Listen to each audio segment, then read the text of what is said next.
We can't lead people where we haven't been. And when I think about women of color, particularly in the United States, I believe are uniquely positioned to lead through lament, because we understand the intersectionality of being marginalized because we are women in a patriarchal society. And we understand the intersection of being marginalized because of the systemic institution or structure of race. And so there's a way that we just inherently are able to lead through our lament. Welcome to the 1110 Leadership Podcast, where we tackle issues at the intersection of leadership, faith, and culture. I'm your host, Rob Shields, Vice President of Strategy at 1110 Leadership, and I'm joined by my co-host, founder and CEO of 1110 Leadership, David Spickard. Proverbs 11:10 lays out a bold and countercultural vision. When the righteous prosper, the city rejoices. We're here to ask, what does it look like practically to be this type of leader? Leaders willing to invest everything they have so that everyone around them can thrive. Join us on the journey as we lean in, listen, and learn how to become Proverbs 11:10 kind of leaders. The kind of leaders that make our cities rejoice. David. Hey, Rob. Season 2. Yes. Here we go. We're excited to be back. We're back. Michael Jordan sent in a fax, but I can't do that to you right now because where would you even get a fax machine? They don't even exist anymore. You can text me. We're back.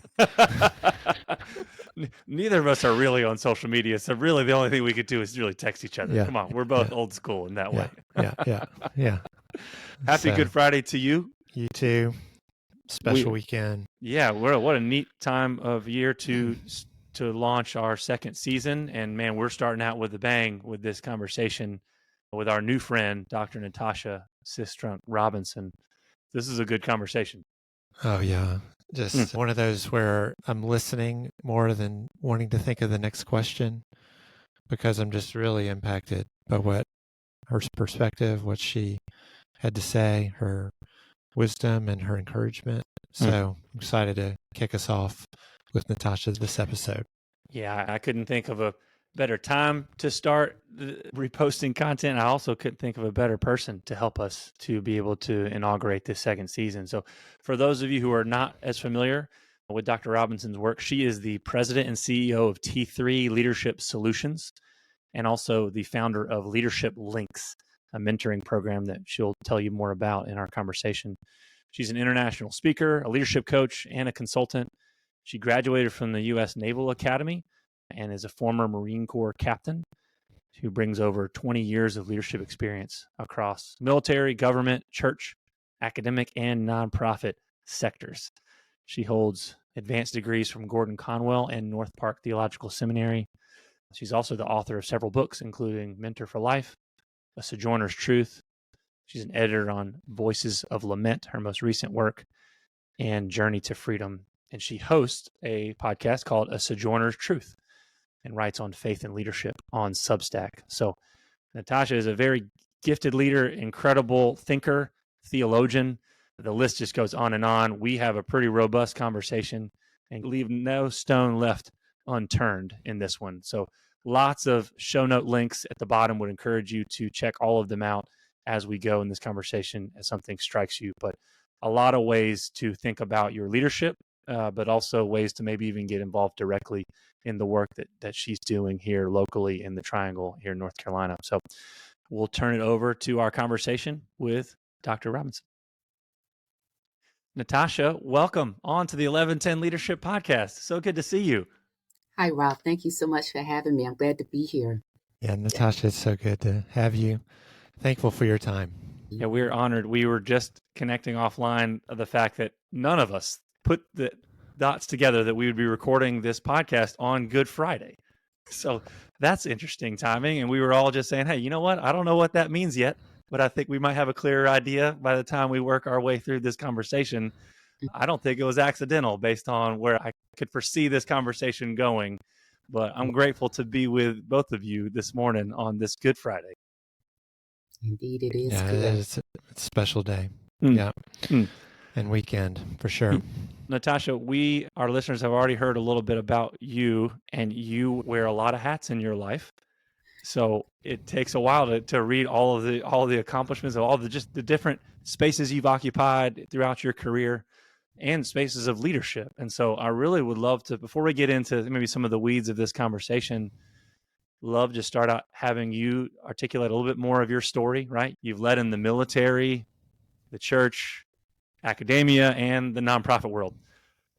Okay. All right. I don't know if there's is there any other industry that you haven't led in? Might be a shorter question, but specifically would love, with this being a leadership podcast, as you reflect on how your leadership identity has been shaped in those different arenas, what was different about those spaces, but also what was the same specifically for you as we think about maybe the values that you lead with and your why as a through line in each of those spaces that has remained constant. We'd just love for you to inform our listeners just a little bit more of your backstory and your leadership story. So my backstory is I am the oldest of 3 children. I was born in South Carolina, raised in a small town of Orangeburg, South Carolina.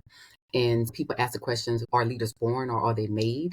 And I like to say both. And so I'm a leader by nature and also by nurture. So I actually have the gift of leadership. I came out that way, and I enjoy not just doing things, but I enjoy doing things with other people. And that's been a catalyst I noticed really early on in my childhood.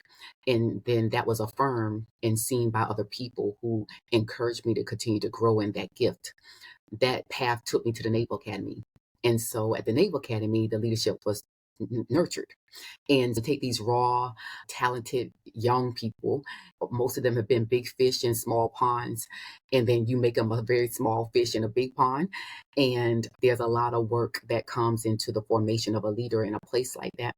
The unique thing about my journey into the military, graduating from the Naval Academy, is my class is the first class to graduate post 9/11. And so I graduated from the Naval Academy into wartime, and I was commissioned as an officer in the Marine Corps. And so in the Marine Corps, you basically learn a few basic lessons, right? You need to be a great Marine. You need to be great at your job. And so I focused on being a good Marine, and I focused on being good at my job. I was a financial management officer. The other thing the Marine Corps teaches you is the importance of mission accomplishment and troop warfare. Marines win battles. That's what we do, right? We don't do humanitarian aid. We don't do diplomacy. Like we are war fighters. And they teach you that. And so I understood mission. I understood and the importance of taking care of my people. And I did that well. The Marine Corps also has a phrase, God, country, core. And in the Navy, would say honor, courage, and commitment. And the leadership that I've always had has always been a service-oriented, a values-based type of formation. And so that's what I got from the military. And I was raised culturally Christian. My family pretty much was always in the church. I've been a member of a church my entire life in various Christian environments. My mother, she got baptized and really rededicated her life to the Lord, if you will, when I was somewhere between 9th and 10th grade of high school. And so I've always been around the church. And that's when I tell people, when I was a teenager getting on the plane to head to the military world, I was close enough to Jesus to know that I needed him and call on him when I was in trouble. And I was wise enough to not say foolish stuff out of my mouth. But Jesus was not Lord of my life. And Jesus became Lord when I got on that plane to leave home, because I had a deep understanding that the world was much bigger than I was, and I was going to be desperately in need of him, particularly because I was going somewhere for the first time for a long time without my parents. And so when I think about leading in the church, disciple making and Bible teaching has been something I've always loved to do, because that's how I was discipled. I was discipled by a woman when I was at the Naval Academy. She taught me the word, and then I would go back to the dorms and I would teach it to my peers on the gospel choir or in my community there. And so that's how I started teaching Bible. That's how I started leading small group. That's how I started mentoring people. And so when I think about that formation in the military, that discipline that's required, those spiritual spiritual disciplines and those spiritual practices. Those are things I started doing as a 18, 19-year-old student in college. And then I've always done. So I've done those things all of my adult life. And so the interesting thing to me, I was saying, this is a bit of a long response, but I think it'll set a good foundation for the rest of our conversation, is that in the military, we're very clear that if we don't do our jobs, people die. And so there's a seriousness in which we approach our work. And so when I started leading, particularly, I've never been on anyone's church staff, but I've been a lay leader for just about every church I've been to in my adult life, teaching Bible studies, leading women's ministry, sometimes preaching, teaching, those types of things.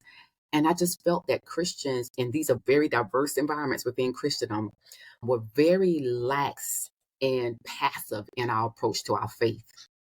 And I was convicted because I'm like, if we say we have a mission, we have a great commission. That's what we say. That's what the Bible says, that we have a commission. And so there's like a very clear job that we've been given. And if we say lives are dependent upon it, like we really believe there's eternity and there's people can have a relationship with God. And if they don't, that has an impact on their internal well-being, that souls are in the balance. I just was very convicted that we didn't approach that work of disciple making with the same intentionality and care that the military did when they're concerned about physical bodies and we're concerned about souls. I think so. I was very convicted for that. My work in the academy began when I was in the military. So I was still in the Marine Corps. I went back to the Naval Academy to work in the Office of Admissions. And so I started doing really outreach, and I prepped records for the admissions board. I recruited, and I became their senior diversity officer. And so I started doing diversity work very early in my career, before it was cool and now it's not cool, but it's a values-based work for me. And so it's a work I will continue to do. It's not something that's motivated by what other people are doing. It's something I feel motivated to do. And I started doing that at the Naval Academy. I did some teaching there as well. Of course, now with my speaking role, I get to speak on college campuses pretty regularly, and I enjoy doing that. But when I think about the work that's happening in the academy, I'm thinking about the shaping of minds, right? And so when we hear in the Bible say, love the Lord our God with all our heart, mind, soul, strength, that really is saying love God with our entire being. And so in these various environments that I've been able to lead in, most of them have a central focus of what we're doing with our bodies, or what the soul work is, or what the mind work is. And so for me, that theme that's carried over is I am motivated out of my relationship with Jesus. I'm motivated to work and to show up as a certain type of leader because I actually love God and I actually love my neighbor. I love people and I love God. And I understand that as a believer, as a disciple of Jesus, someone who actually follows in the way of Jesus, that I have a mission. Like I have a mission to take part in the redemptive work that God is doing. And I form people in such a way to understand that clear purpose so that they can also lead and make disciples in the same way. So I'm in a follow me as I follow Jesus type of posture that Paul has outlined for us in the scriptures. Yeah, that's so good, Natasha. As you're talking, I was thinking, what's really driving you? What's really motivating your leadership, which is what you're getting after. I've lived next door to a former Marine for the past 25 years. And I know another Marine phrase is pain is just weakness leaving your body. So as you have been on that journey, it's a journey of struggle and understanding your vulnerability and understanding what you're passionate about. What would you say you've learned about yourself through that journey? Yeah. It's interesting you bring that quote up. Pain is weakness leaving the body. The brainwashing is very intentional. There's a very real reality in the Marine Corps. They say the few and the proud. We mean that thing. I like to tell people, I say, we just do stuff because it's hard. We just like the bragging rights that we did it because it's hard. But I think for me, on this Good Friday, we think about the suffering servant of Jesus. And we understand that Jesus was fully God and fully human in every way that we are. The Bible tells us that he suffered in every way that we have suffered and yet was without sin. And there is a very real reality that suffering is a part of what it means to be human in a fallen world, a world that's tainted by sin.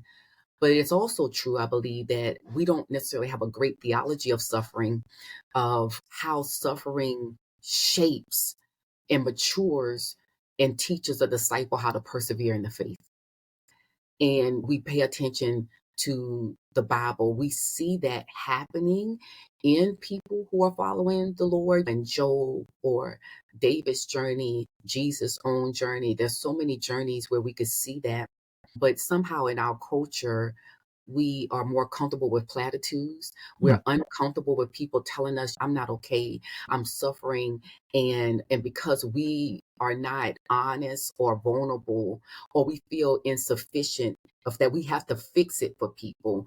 Unfortunately, some people, their first thought is not to go to the church with their problems. Their first inclination is to hide, which is what the enemy of our souls wants us to do.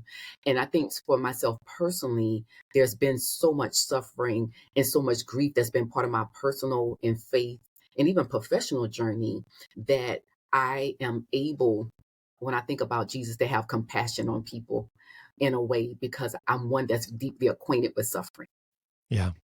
And I know your work is just so tied to those who are suffering as a result. And like we talk about a lot on our podcast, what it means to be just. And I'm wondering the political dynamic that we have and all the conversations around what it means to be just and DEI. We just did a episode on how we navigate DEI and things like that. How is your faith informing the way you advocate for justice today, especially in environments that may be unfamiliar with or even resistant to those ideas? Yeah. How has that played out for you, particularly now? Yeah, one thing I say when I think about facilitation and training leaders, like if we asking the wrong questions, we're going to always get the wrong answer. I think that's one thing I would just put out. Jesus was great about asking questions, and Jesus was also great about telling stories. And so I think sometimes we're asking the wrong questions, and so we're going to get the wrong answers. I think another thing of this is we are not always starting in the right place when we think about purpose and intent, motivation. What's your why for doing things? And so I think particularly in this area of DEI, I think we saw a rise of it. It wasn't the first action, but we saw a rise of it around the summer of 2020. And rightfully right, I call that the George Floyd summer. There was a racial reckoning in our country. And of course, we at the same time we're dealing with COVID, or not dealing with COVID. And there was, I would say, leaders in corporations doing the expedient thing of saying, okay, we want to be on the right side of history. We want to respond. The culture and or the people are demanding some kind of response. And we don't want to look as if we're racist. I think that was a lot of the motivation. I don't think that's the right motivation. And so for me, when I think about the work of justice specifically, and I think diversity, equity, and inclusion within context and understanding, because everything is nuanced. That's another problem that we have in our culture. We tend to not understand nuance. And part of that is our lack of education and knowledge. And so instead of saying I'm ignorant, I don't understand a thing, we make a boogeyman and try to blame other people for things that we don't understand. And so I think there's a humility that's required in our leadership if we actually want to make real change that's going to impact the lives of real people. And we want to live a just and righteous life. I think that's critically important. And so for me, when I think about the theology and the faith that informs my work and commitment to justice, is simply this. We serve a God of justice. God is right. God will do what is right. And for me, I understand that I serve an audience of one. So the challenge we have as anybody, but certainly as Christians, that we don't always contend with, the Bible is very clear about this, that we cannot love God and love money. So if we are making decisions, so we're saying we love God with our heart, but Jesus said then with our lips, but our hearts are far from him, because we're making decisions that's going to help us get more money. And if that's a problem, if it's causing us to draw away from the Lord. So I'm not saying don't make money. That's the whole point of having a business. But if you're doing that and it's drawing you away from the Lord, I'm saying you're in trouble. And so I think that's that. The other part of this is we can't have a fear of other humans. And a lot of times we don't do what's just or what's right because we are afraid of what other people are going to say. And I would say on the other side too, meaning I think some people committed to DEI because they didn't want other people to say bad things about them. That's not a good motivation, because here's the thing, this work is too hard and it's systemic work. which means that you have to be committed for the long haul if you're going to not cause an unintentional harm. And when I think about this from a perspective of God being a God of justice, God being a God of righteousness, what I have found is that we actually need, because this is a systemic work, to me, meaning it's a principality and power that we are working against from a spiritual perspective. And that means that I need the power of the Holy Spirit to help me to stand consistently against a principality and power that's seeking to oppress and kill and destroy people's lives. That's the reality that we're dealing with when we think about this work. And I'm motivated to do the work because I read the whole Bible, because I understand who God is, because I have a general understanding for as much as I can as a human capacity, understand God's character, because I understand that if I have to answer to the Lord, I have to answer to you. I want to answer to the Lord. Right. I want to answer to the Lord. And that I will end here. What that means also is that there are so many ways we are formed, and we're shaped by culture, we're shaped by family, we're shaped by education, we're shaped by our social economic positioning, we're shaped by region and geography. So all these ways that we're culturally formed and shaped impacts how we think and also what we do. And so what that means is that we need the Holy Spirit and the Word of God to train our eyes to see rightly, to see people rightly, to hear God rightly. And I just feel there's too many times where people don't know the word. They're getting sound bites. They're being shaped by all these other things that's happening in culture, but we don't have a singleness of heart. And the singleness of heart means that we are going to the Lord like Moses did. We are listening to the Lord, and then we're going and doing what the Lord told us to do. Richard, sister, we could end the episode right now. Hey, business leaders, are you and your team truly thriving? The Thrive Assessment from 1110 Leadership is designed to help you find out. This powerful 360 tool uncovers key leadership opportunities and challenges to help foster growth and help you build a thriving workplace culture. With insights into trust, health, relationships, impact, value, and engagement, you'll gain a clear understanding of where you stand and how to improve. But what sets the Thrive Assessment apart is the relational process. It's so much more than just an online survey. Our team walks with you through the results, providing support and coaching to help you and your team thrive together. Ready to take your leadership to the next level? Visit 1110leadership.com to learn more and start thriving today. Natasha, I think that what you're saying, even to go back and put that in the context of the last 5 years of, I think we're still figuring out what COVID did to us, right? Individually and collectively. I want to shift the conversation and really build off of it to what COVID maybe revealed about us, the kind of the fault lines that already existed, because and into your work in mentorship, because I think there's an overlapping conversation here of both mentorship and leadership. You wrote a book on mentorship, Mentor for Life, and you emphasize mentoring as an intentional discipleship within community. And man, that community piece, it feels like that is one where we're seeing these fault lines, and how even DEI was talked about was so disembodied, right? Because people are fighting on social media and they're throwing stones on nomenclature, right? And yet you're really leaning into this idea of we need to be formed in the context of community. So Natasha, I'd love to be able to connect some dots here. I think you have provide a really unique perspective for the different hats that you wear in this conversation. So I'm glad you took it to the historic when it comes to DEI, asking the right questions. In many cases, we don't do that, which means we don't get the right answers. You also are really passionate about mentorship, running your own mentoring program. And I think there's a definitely connecting point, a Venn diagram here between kind of a general leadership conversation and how we approach mentorship and discipleship. You wrote a book on mentoring, Mentor for Life, and you really emphasize mentorship, which a lot of people might think of as more of a one-to-one, right? Like after school tutoring, you get paired and it's just that one-to-one relationship. But you really emphasize this idea of discipleship within community and really taking a communal approach. So I'm curious to have you speak to what COVID did around the fracturing of how we even learn to ask the right questions I think there's this beauty of where there's abundance of counsel, there is wisdom. And that's the approach you're taking to discipleship in your mentoring program that I think also has a real leadership lesson for us at how we approach things like DEI too. We'd just love to ask you, what does collective leadership look like? Paint a picture for that program and the unique approach you're taking specifically, and how that differs from traditional mentorship models, and even just if there's a particular story of transformation that you've seen to help paint a picture for the impact that you're having in that space. Yeah, thank you so much, Rob, for the opportunity to share about that. So this whole one-on-one idea of mentoring, it's not bad, it's just incomplete, right? I do one-on-one mentoring as well. It's a very Western way of thinking, though.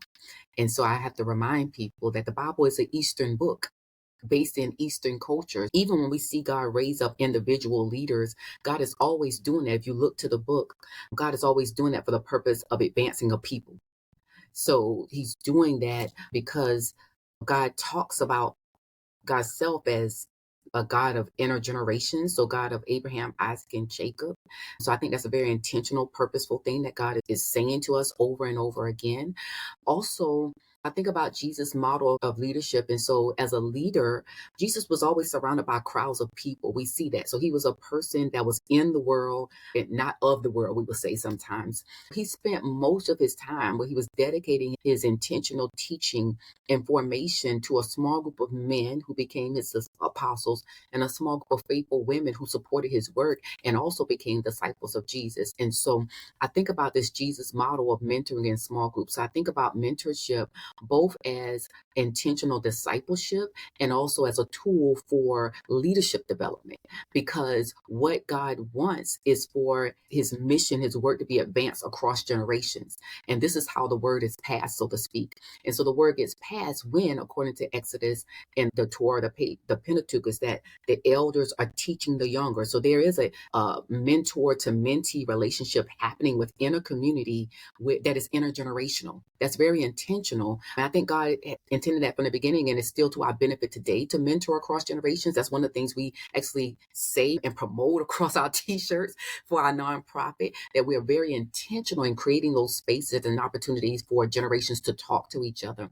and that mentorship is mutually beneficial. And so this idea that the elders have something to teach the younger generation, but also the younger generation has something to teach the elders. And if both communities are humble and listening and curious, then we can all actually learn from each other. So I think that's very intentional as well. And I think the other part that we miss when we're just doing one-on-one mentoring, and that this top down or kind of person in position of leadership and the other one kind of following, is we miss the opportunity for what I talk about as peer-to-peer mentorship. And so there's a very real reality. Any of us, so I grew up, I was a competitive athlete. Any of you that have been on teams, so, if you've been on a basketball team or a football team, there's a very real reality of positive peer pressure. Somebody comes in and they're not doing their work and they're not putting on their best, that if you want to win as a team, then it's not just the coach that's motivating, it's the other team members say, hey man, you didn't do your best. You could have put in one more lap. You could have pushed, you could have benched one more rep, that type of thing. And so the same thing happens in our spiritual lives, that if we have people in our professional lives too, if we understand we're part of a team, that we're moving as a collective, that I'm a kind of person, I want everybody to win. So if we do this right, then we can all win, right? And so it's the same thing in our spiritual lives, in our leadership formation world through mentorship, that there can be positive peer pressure, if you will, and peer-to-peer mentorship that can make all of us better and cause all of us to grow in our formation. I think that's an important part that we miss when we're just doing one-on-one mentoring. And Natasha, you are also, as you build off of that, investing deeply in developing young women of color through your work with Leadership Links. I'm curious to ask you, how would you describe the beauty and the giftedness and wisdom of the women you get to work with?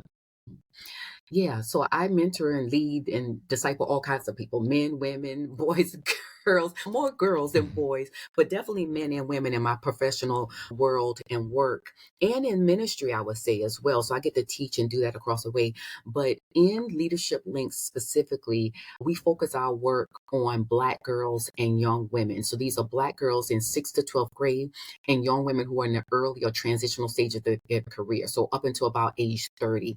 So these are pivotal times for these young people when we turn the noun of being an adult into a verb of adulting. So we're teaching them how to adult. And so that's a new thing that we're saying, but it's not exclusive, meaning we are centering this particular targeted group in our work, but we don't exclude anyone. And we have people over the years that have been a part of our work that are not Black girls or young women. I will say, though, that what is important for that, and this is another important part of this DEI conversation, is that any segregation that has happened in this country has been by design, and it's not been because of design of people of color. I think that's important to say. And when we start looking at what I would call, for example, an affinity group or communities or institutions, organizations that are creating space, the professional term we would use is psychologically safe space for different people who have historically been marginalized or oppressed or have lacked knowledge because they've been prevented from entering certain spaces or rooms, then what we do as an act of justice is we create space for them. We create space for them to learn. We create space for them to be affirmed in their identity as image bearers of God. So this is not about being above or over or against anyone else. It's just affirming who God has made them intentionally. God has made them Black. God has made them women intentionally. And for them to know within themselves and within this community that there's nothing wrong with that.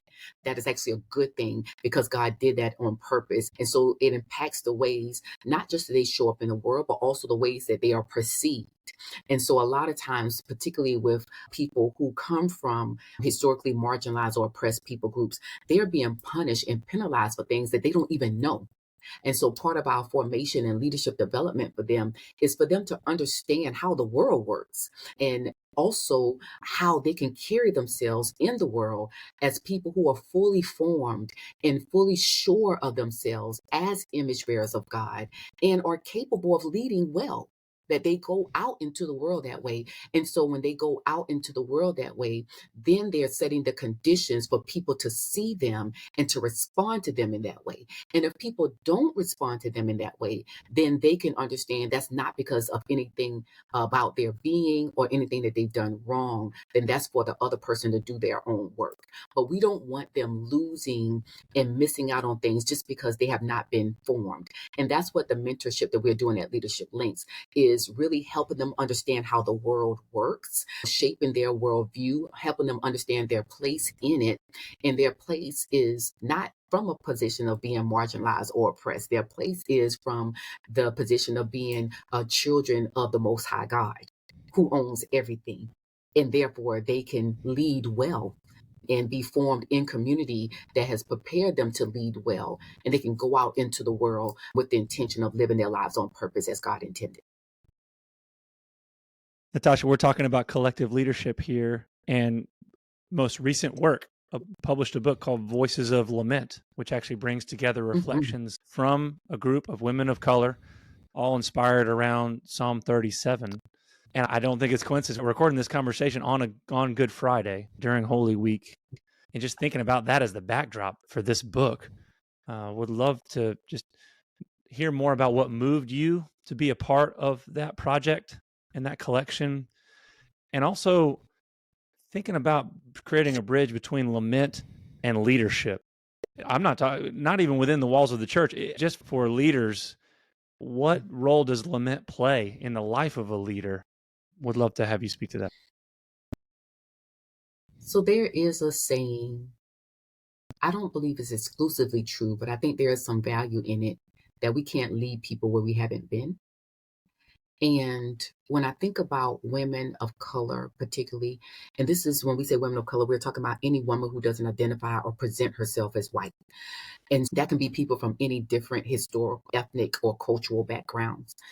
And women of color, particularly in the United States, I believe are uniquely positioned to lead through lament, because we understand there's a word about intersectionality. We understand the intersectionality of being marginalized because we are women in a patriarchal society. And we understand the intersection of being marginalized because of the systemic institution or structure of race. And so there's a way that we just inherently are able to lead through our lament. And when I think about Good Friday, I was just reading my Lenten reading yesterday about the traditional 14 stations of the cross. 4 of those 14 stations reference women, 2 of them being Jesus' mother. And so even sometimes when I'm leading women and teaching women, helping them understand even your role as mother is a role of leadership. Understanding as myself as a Black mother in this country. And I was remember talking to one of my Black female friends. She has a son and she had a daughter. And I asked her what the experience was when she delivered her boy versus when she delivered her girl. And both times she cried because she knew that her children would not be safe in this world, and they will not be safe, or they will be in danger for different reasons. And I think when I talk to my friends who are white women, they just don't have that same burden. They just don't. And so I lament that reality. And so when I look at the Voices of Lament book, which I wrote over a period of 2 years in community with Black Indigenous women of color. These were Indigenous women, Latino women, Asian women, women who are descendants of the transatlantic slave trade, and what I call global citizens. So these are women that may have been refugees or they're immigrants into this country. And that was very important for me to have that diverse representation. So it wasn't just a book of Black women and the rest of other women. And so there's about equal representation of those different people groups.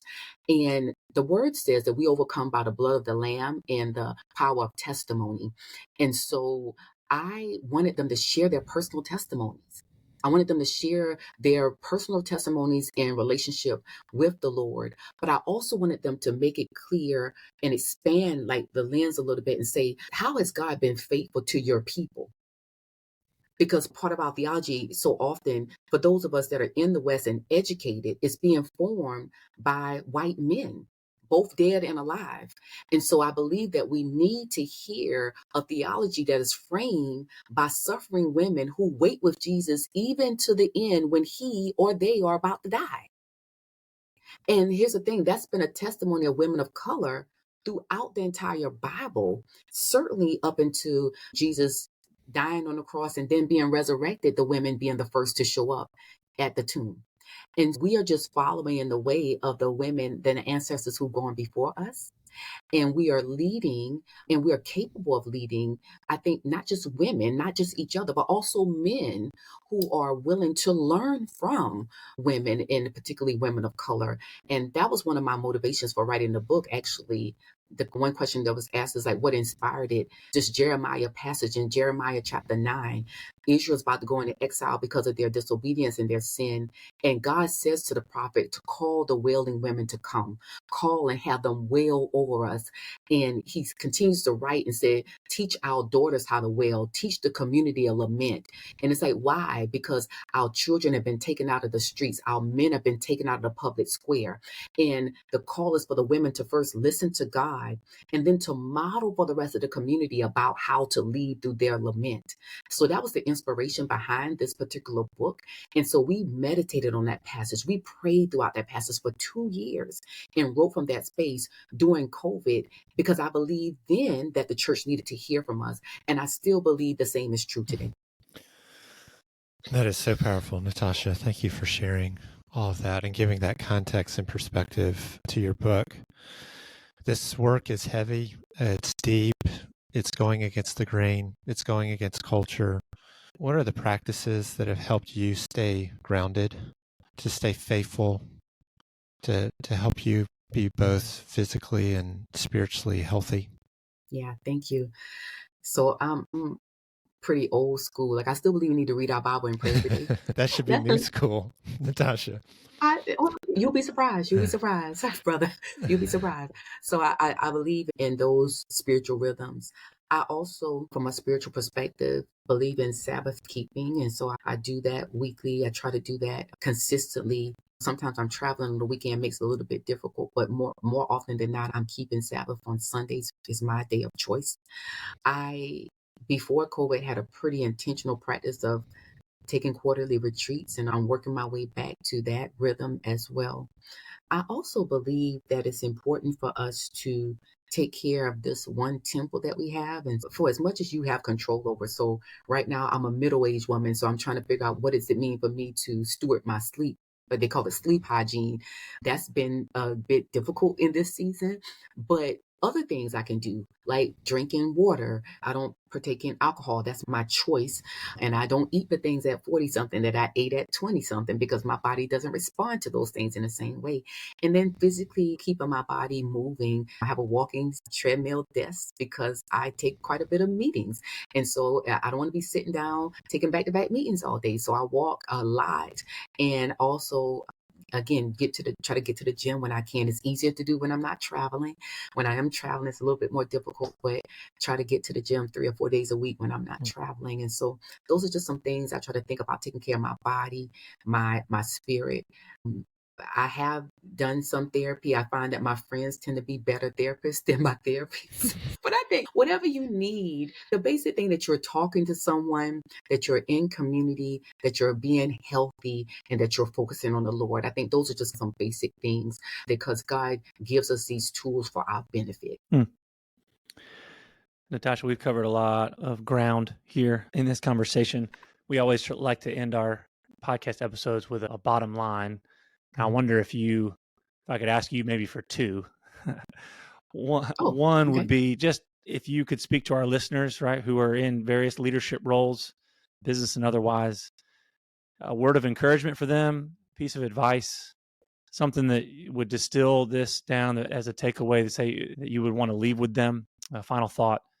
And then secondly, if I could ask for a bonus, because you are local and we've got a lot of folks who might be able to engage more directly in your work than maybe some other guests who are not, would love to have you highlight any ways that people can get involved directly in your work. And I'll just leave you for that final thought.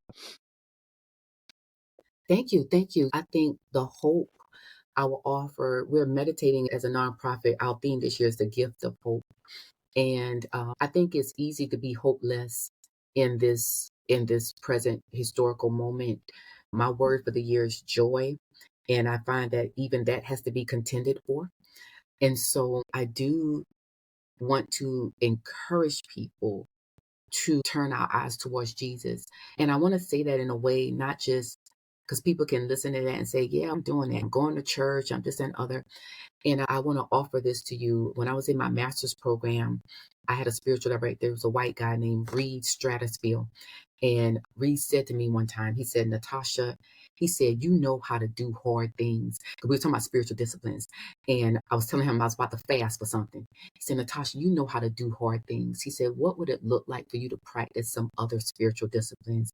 How about the discipline of celebration, discipline of delight? And so what I would encourage you, when I say feast your eyes upon Jesus, I'm saying, how might Jesus be inviting you to engage with him in a new way, in a way that will give you joy, in a way that will give you hope? I think a lot of adults, especially those of us who are leaders, we forget how to play. We forget about art. We forget about nature. We forget about how we can be intentional in leading unhurried lives that are not every single day and moment focused on what we're producing. And so I would invite you to eat well and to have a dessert and to go to the play and to dance. One of the things I'm definitely going to look into doing this year is going back to a dance class. What invitation might the Jesus who loves you well for who you are, not just for what you do, be inviting you into, is what I would like to leave with your community. As far as what people can do to support my work specifically, so the nonprofit that I am the visionary founder of is called Leadership Links Incorporated, LINKS, stands for our core values of love, inspiration, network, knowledge, and service. We believe in investing in small groups of people over long periods of time because that's how we're going to have the greatest impact. Our Leadership Links network consists of men and women. It is an intergenerational network. It is a multi-ethnic network. It is a network that includes businesses and schools and organizations. And we're doing that very intentionally because this work that we're doing for this particular targeted group of people is not the work of Black women alone. Okay. And so if there's any way you feel that you have a skill set, I know what you value by how you invest your time, talent, and treasure. If you have time, if you have talent, if you have treasure that you feel will benefit that work, because the work that we're doing at Leadership Links is based in North Carolina, but we actually have a national reach. We have hybrid programs. So some of our young people participate virtually, some participate face-to-face. We are working this year to ground some of our face-to-face work in this Raleigh, Durham, Wake, Orange County area. We are intentionally pursuing that. And so we're going to need help to make that reality happen. And so I'm looking to do that. I want to also say, lastly, as transparently as I can, that we are in an economic crisis in this country.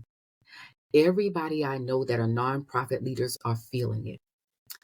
We have enough research that says that the philanthropy is in, just like many other areas of our culture and society, is a racialized endeavor, which means that nonprofits that are led by people of color are traditionally under-resourced. And so when you think about people who are drawing back on their giving, and they are, white-led organizations will do less stuff in that reality. Organizations that are led by people of color, and particularly organizations that are led by women of color, will have to close our doors. Part of the work that we can do, if we're committed to justice, if we're committed to long-term systemic impact, if we're committed to Jesus, is to intentionally and consistently invest in nonprofits that are led by women of color that share our values. We desperately need that. And so that's your invitation. My nonprofit is just one of the nonprofits that you can support. You can visit us at leadershiplinksinc.org. I'm sure you're going to put that in the show notes. And this summer, we have a major initiative, a global leadership experience tour, where we're charting the Underground Railroad north to Canada, following the footsteps of Harriet Tubman. It is a massive endeavor. It's going to cost us about $140,000. Today, we do not have it, but the Lord has it. The Lord has it. And I know that it's in the kingdom. And so we're waiting and praying and asking for the people who believe in the work that we do and the people that we do and are committed to that work to consider us as a worthy investment. It's been so refreshing, so encouraging, Natasha, so challenging. You have, I'm sure, you've inspired me. I know people who are listening will feel the same way. So thank you. Thank you for your work. Thank you for your faithfulness. Thank you for your time this morning. Thank you so much for having me. It's been a joy and delight, and I look forward to many more conversations and opportunities to advance the kingdom together. Amen. Grateful for you, Natasha. Thank you so much. Blessed weekend to you both.